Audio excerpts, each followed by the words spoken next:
Our talk is called Together in the Proclamation, the Story of South Sudan and Beyond. I want to introduce my brother here. He is the founder of Good Shepherd Educational Foundation. He's going to talk to you a lot about the ministry that he founded and began in South Sudan. This is his amazing extended family, his eldest son Jacob, and then we have Abraham, Isaac, John, he's our only New Testament name, Tabitha, and his wife Sarah, and this is baby Benjamin. Many of you have been praying for Benjamin because he had some health concerns, and he's doing much better, right, John? Okay. And this is the map of South Sudan. This is where John is from. And John's actually from this village. He was born in Baping. It's actually so remote, you can't actually find it on a map. Yeah. So, do you want to kind of dive in and tell us a little bit about the ministry? Thank you very much. And thank you so very much, everybody. And I feel blessed to be among you today and to share a bit about what God is doing with us in South Sudan and in Africa. And I thank you so very much and also to work together with my sister Lilly for many years now. And I praise God for that. As she said already, I come from South Sudan, and by then it used to be called Sudan. And in 2011, it became a new nation called South Sudan. We are still the youngest nation now in South Sudan, and with a population of about 10 million people or 11 million people. And we came out of the big Sudan because of the so many war issues that were happening. Some of you might be aware. It was a war of religion, war of resources, war of persecution, of which more than 2 million people were killed and many people were displaced, over 5 million people altogether in different places, and a lot of consequences of war, including being displaced and many things happened, and separated from families. And I'm one of the people who have also experienced separation, long separation from families. And my mom called, we used to be referred as lost boys of Sudan. And that name came about because of the war of the South Sudan. But we thank God, about 8 years now, we became independent after that long war. And after to cut the long story short, you will get it in the book, and Lily really captured it very well. God called me, and God has been with me all this time, working with me and doing things that I have not even been aware. But at the moment, God has called me to go back to South Sudan as a missionary to our own people. I was so excited this morning when the lady was saying not only the Western people to go to other cultures, that's what is called mission, but people to their own cultures also go to their mission. God has called me to raise Christian leaders in South Sudan to manage that country and grow it and keep it well. One of the consequences of the war in our country is that because of our Muslim brothers and in the north and the south, so many of our leaders were killed. So I feel like there is a huge gap in our country. And now, with the challenges of the whole world, I feel that only Christian leadership is the answer to all our problems. So to build South Sudan and rebuild it, we need Christian leaders. So some 4 years ago, my wife and I sat together, and personally God called me for seminary and college education, but my wife was saying that is a wrong strategy for you. So you have to do as small children education so that you grow up children from the small so that they grow and they become better leaders. But if you begin it on top, it will not be sustainable. So she said from the bottom, women are always very wise. And that was so good. That's the takeaway at the top. That's the takeaway. And so far we have the Good Shepherd Educational Foundation that has the Good Shepherd Academy, taking care of the children, raising the leaders, and Good Shepherd College and Seminary, which is now growing out of the academy. And then the Christian Times newspaper, which actually promote and advocate of the needs of South Sudanese people. Just to say a bit about Good Shepherd Academy, It's a small school. We started it 4 years now. We started with 117 children. Now we have 369 children.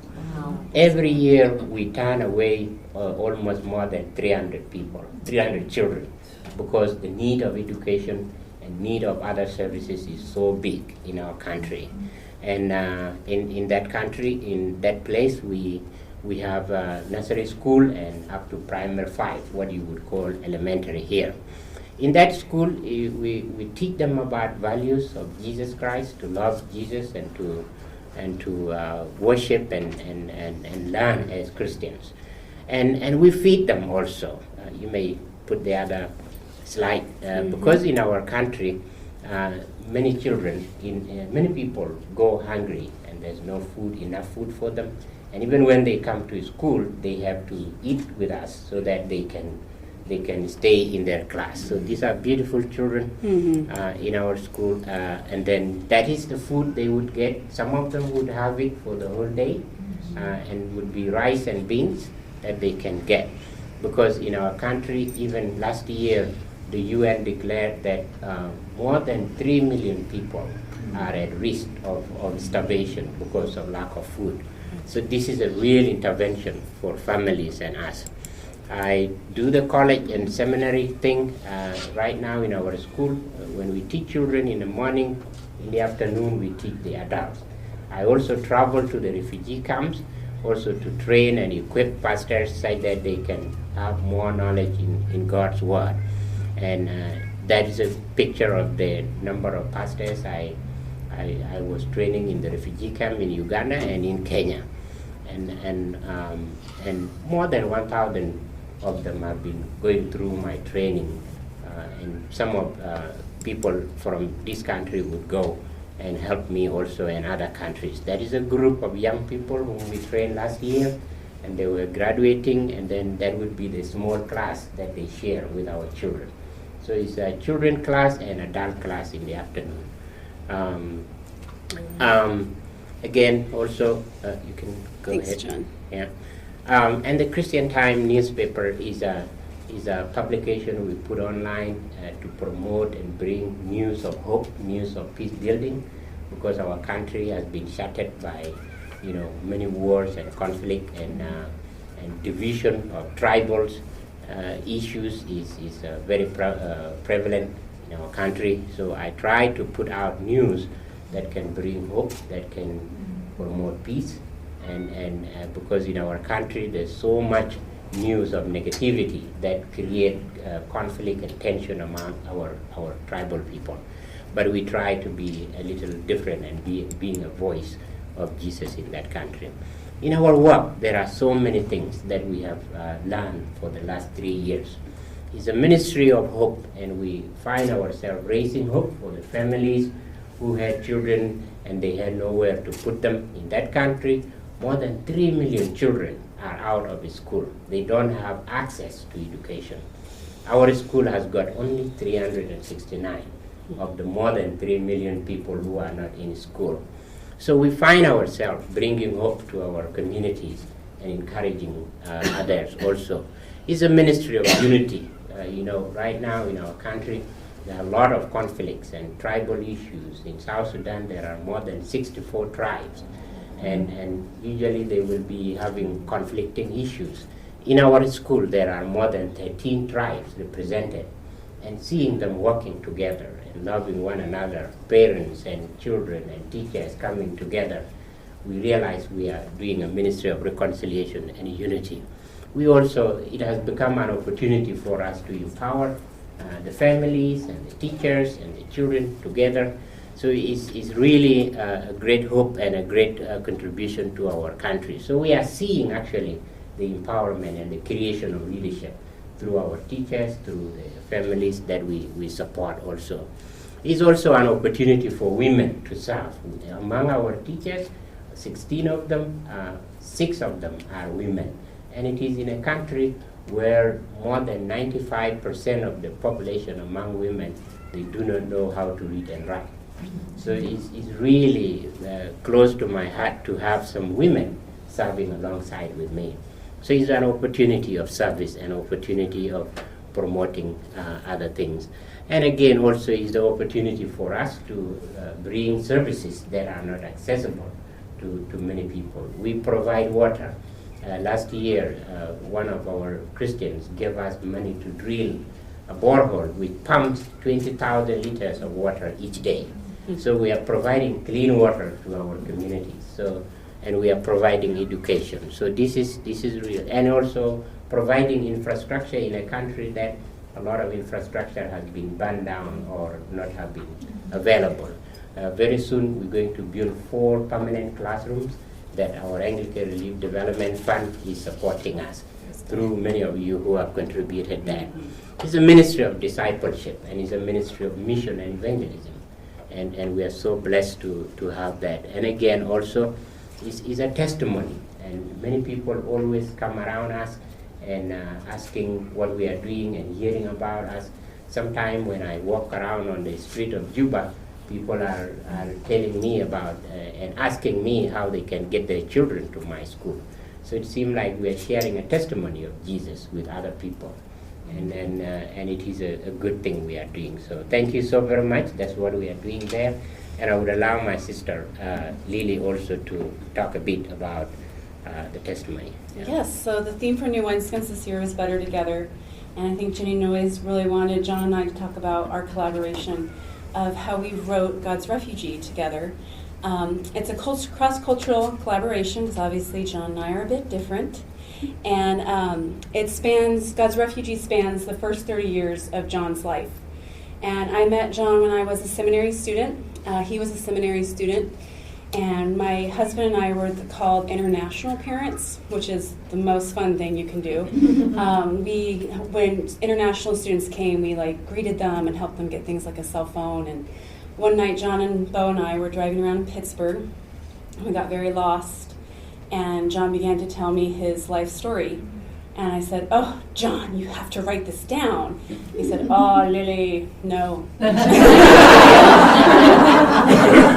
way too busy, starting a school for refugees and 396 children, just a little busy there."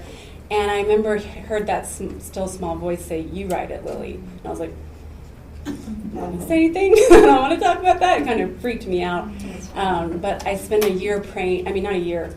week praying. And at the end of that week, I really felt the Holy Spirit say, "Tell what I have done in my son."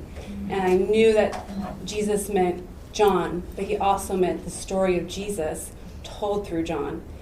Because we all have the story of Jesus told in us.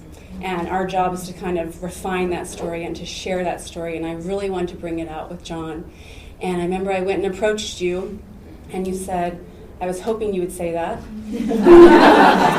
But if we do, it has to be a story about what Jesus has done. A lot of people want to write about the great need of Africa or a history of the East African revival. Those are all good stories. That's not what we want to write about. We want to write about what Jesus had done in the lives of John and his fellow sojourners. So we began a process of about 20 interviews or oral histories that I recorded. I still have those recordings where John shared his life story with me. And from that, I'm expecting, so I have stalker breathing. Excuse my breathing. So from those recorded interviews, we transcribed them and we kind of made them into the clay of a narrative.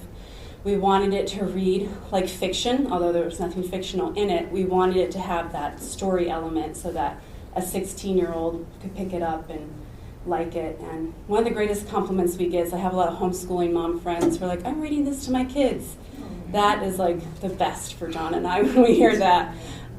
So we created that narrative and we worked together on the writing and the editing, the publication, and the promotion, and it's actually been about a 10-year journey.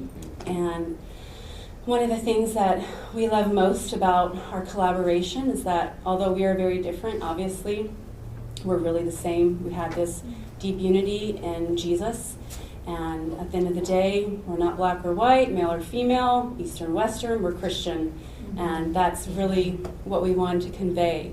And for me, the greatest takeaway from God's Refugee and from learning from John and learning from his mother and his uncle and that whole community who were just so touched by Jesus.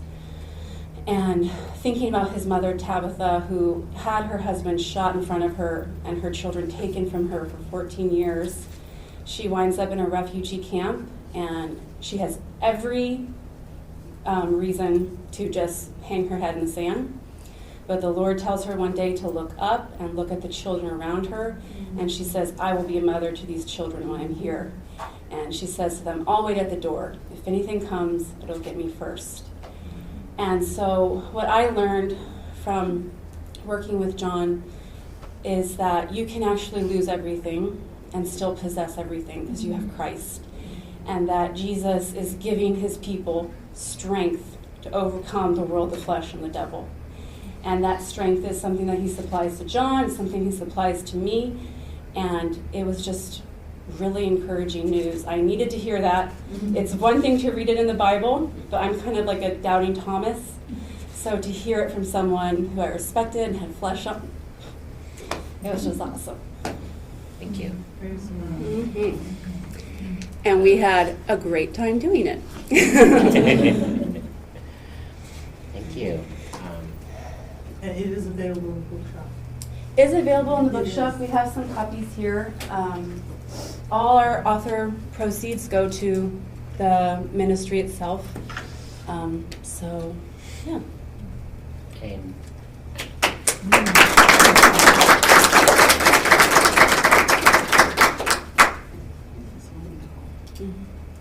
So, that being said, does anyone have any questions for us? Because I think we were supposed to talk for 15 minutes. I'm pretty sure we did that.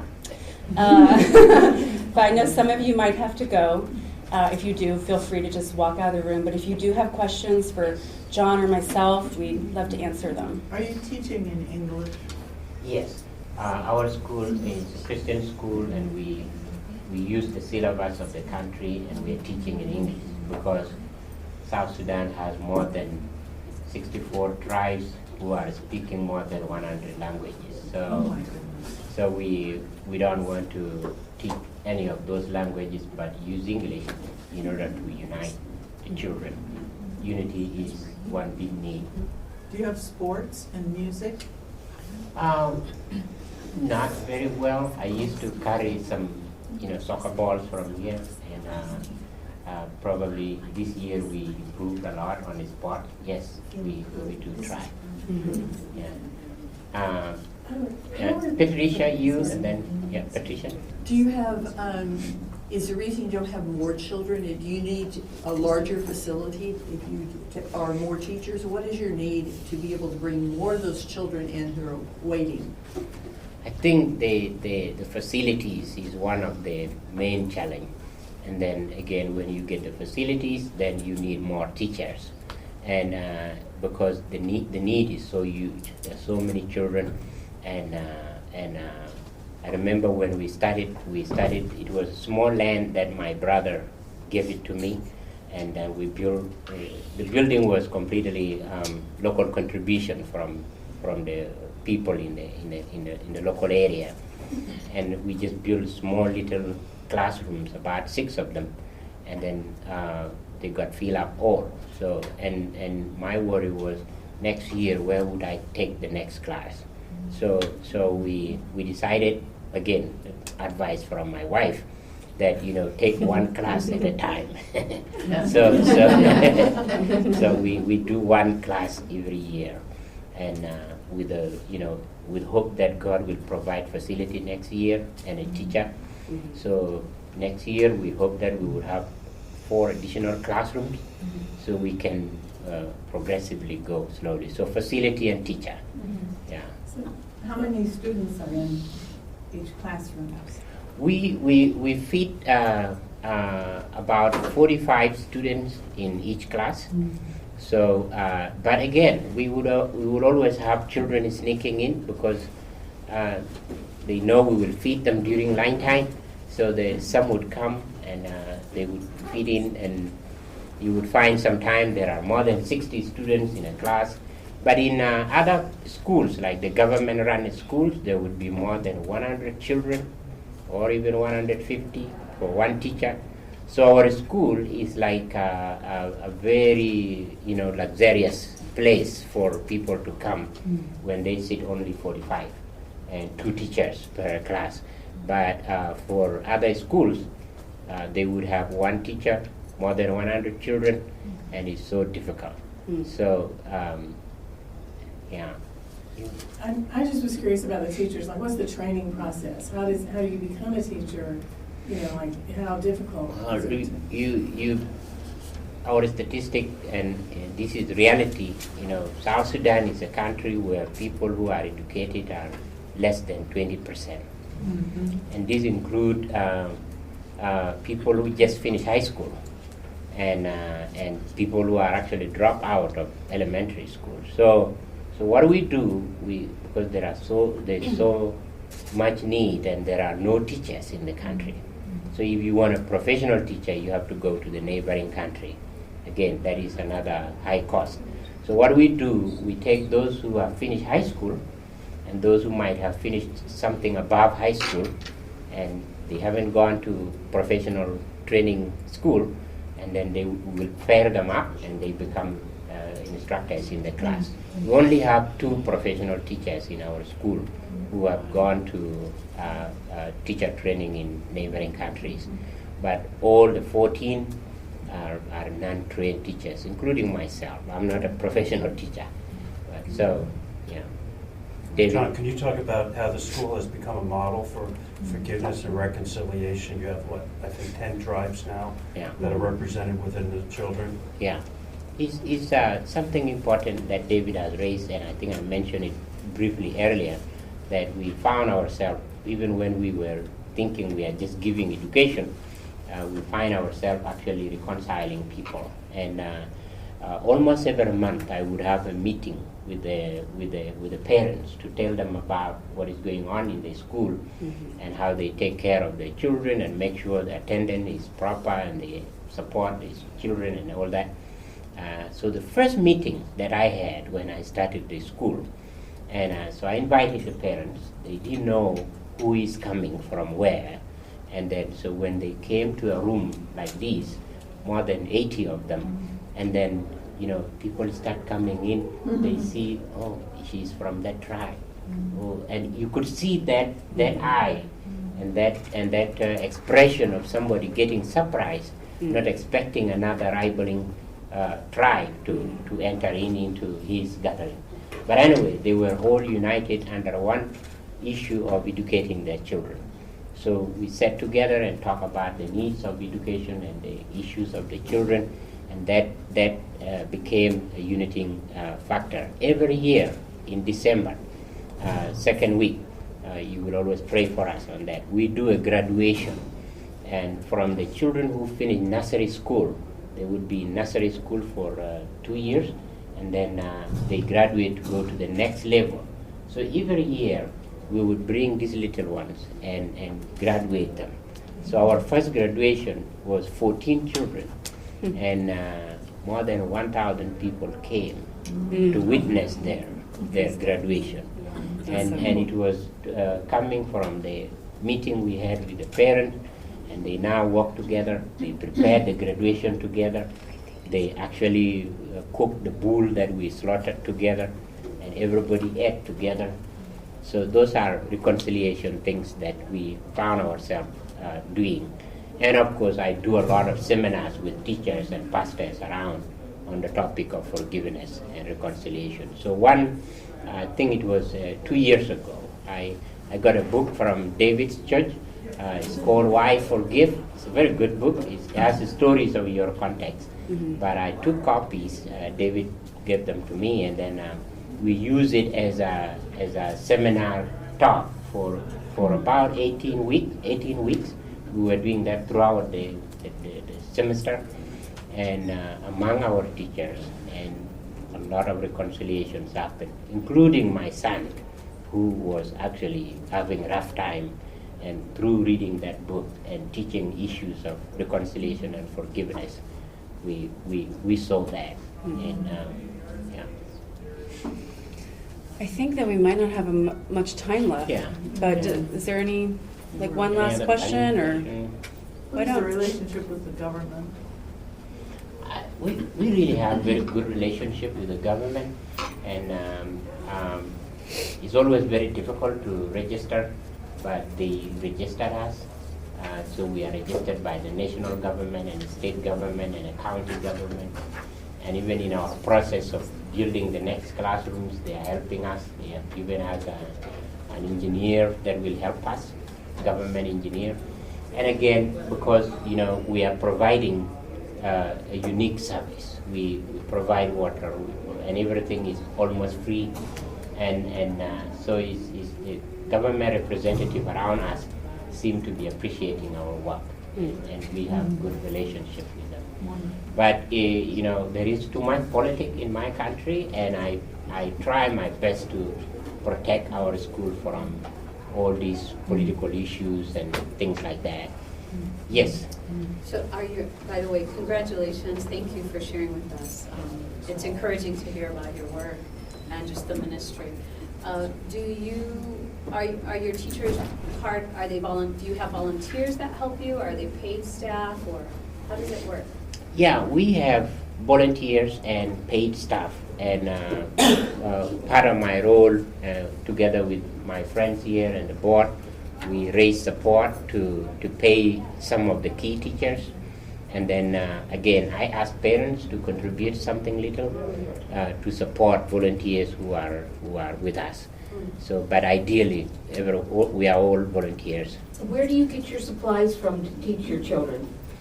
Usually we get them in Kenya or Uganda. Sometimes I carry some here, and send the last year, pack my bag. Could we send you like things for beginning students and stuff that you could use? It's always the issue of the weight when I travel here, and is a problem. But it's possible when we have a team going. So if there is a team, and if you're sending a team to South Sudan or Kenya, I wouldn't mind you pack something with them they bring. But it's always easy to purchase them in Kenya or Uganda. Clearly, you are raising up the next generation of leaders. That's correct. For South Sudan. Yeah. That's fabulous. How old is the oldest person? How old they are? 3 to, our oldest child is 14 now, 15 now, and the youngest are always 3. I think we gotta hand over the room. Yes. They're waiting to get in here. John's around. We will be Thank you. around. Contact us. God bless you all. Thank you.